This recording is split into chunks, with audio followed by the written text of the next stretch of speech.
अस्सलाम वालेकुम, welcome back to my channel Sadia's life. आज हम बनाएंगे आलू गोभी का सालन। तो चलिए बनाना स्टार्ट करते हैं। ये नहायत ही ईजी है बनाना, हर घर में बनता है, लेकिन मैं बनाऊंगी अपने स्टाइल में। सबसे पहले हम गोभी को बॉईल कर लेंगे। गोभी को हमने बहुत ज़्यादा बॉईल नहीं करना, हल्का सा बॉईल करना है ताकि इसके सारे जम्स उतर जाएं। गोभी में हमारे एक उबाल आ चुका है। अब इसको हम निकाल लेंगे पानी में से। देखिए कितनी साफ़ सुथरी हमारी गोभी हो गई है।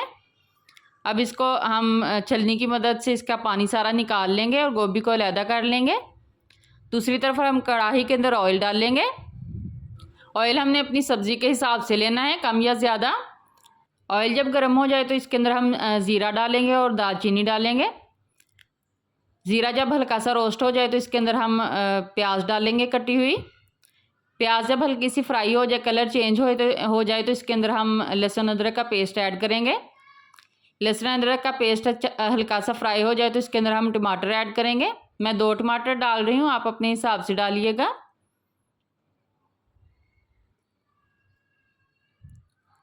अब टमाटर सॉफ्ट होने तक हम इसको भूनेंगे।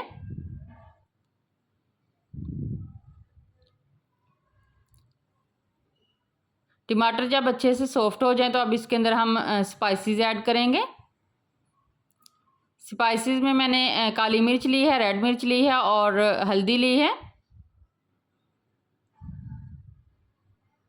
इन सबको अच्छे तरीके से भून लेंगे, थोड़ा थोड़ा पानी डालते हुए।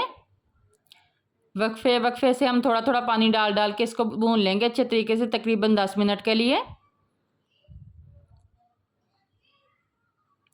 अब इसके अंदर आलू ऐड करेंगे। आलू अच्छे से भून लेंगे क्योंकि गोभी हमारी तो हल्की सी सॉफ्ट हो चुकी है बॉईल करने से, और आलू हम पहले डाल लेंगे। आलू को हमने 5 मिनट के लिए अच्छे तरीके से भून लिया है। अब इसके अंदर गोभी ऐड करते हैं। गोभी ऐड करके हम इसको अच्छे तरीके से मिक्स कर लेंगे।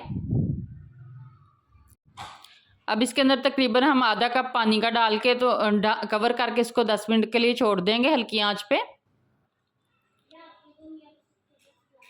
10 मिनट हो गए हैं। अब सालन को चेक कर लेते हैं।